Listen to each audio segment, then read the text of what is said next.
Elections are truly historic for our nation. Before us is the opportunity to improve fundamentally the lives of Ghanaians. The choice is whether to move forward with a new patriotic party or go back to and with the National Democratic Congress. There are clear differences between the major parties. There are differences in our records of government. There are differences in our respective past performances. There are differences in our respective ideas and visions for the future. And there are differences in the presidential candidates of the parties. When I accepted my party's nomination at Legon in the early hours of the 23rd of December last year, I pledged my party and I to a positive campaign of ideas and urged other parties and candidates to do the same. I remain committed to that pledge. Fellow Ghanaians, I'm here this evening to explain to you why respectfully you should return the MPP majority to Parliament and elect me, Nana Addo Akuffo Addo, as your next president. I urge that you judge us in this election based on what we have done, what we are doing, and what we are going to do.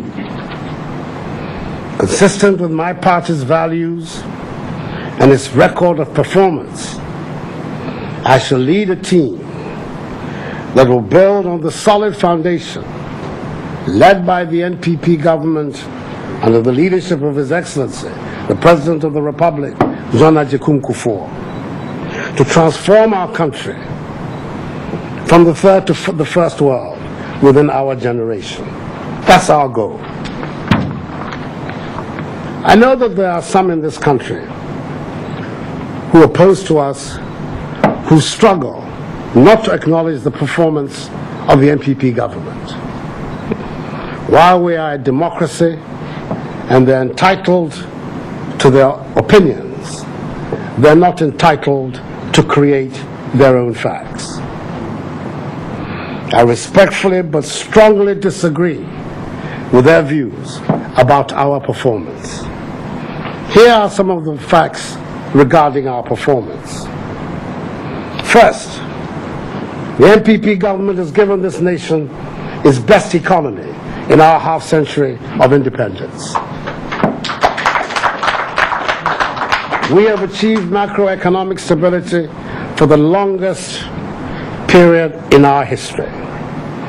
We have reduced significantly both interest rates and inflation, while nearly quadrupling the size of our economy to 15 billion United States dollars in the first 7 years of the NPP.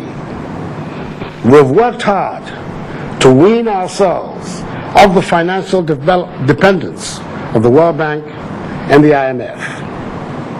We have today a sovereign credit rating of B+ and the ability to borrow on the international financial markets on our own.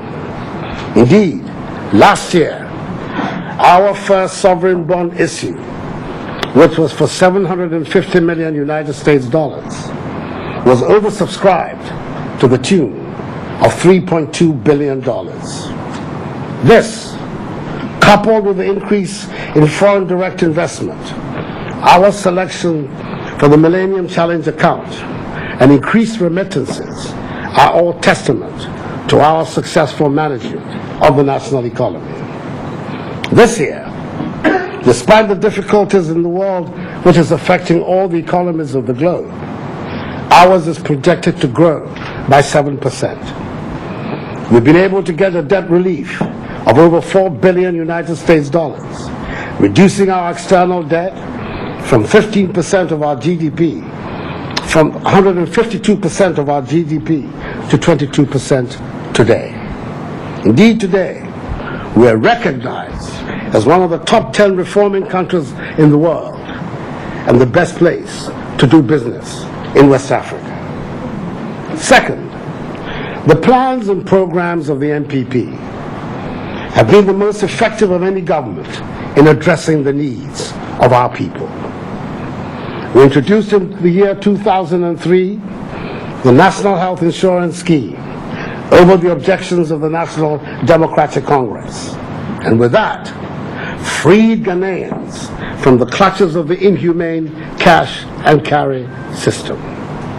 Today, over 11 million Ghanaians have signed up, and more are signing up each day. In education, we have introduced the capitation grant and the school feeding program that have combined to increase primary school enrollment by an astonishing 30% over the last 3 years. It is gratifying to note that half of the increases have come from the 3 northern regions. Thus, while others talk, we are closing the gap between the North and the South with our policies.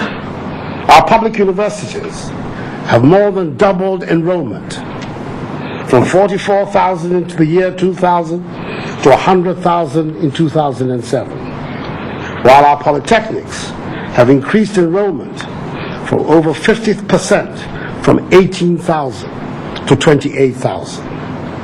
These expansions have been supported by massive government investments in educational infrastructure, the likes of which have not been seen in these last 40 years.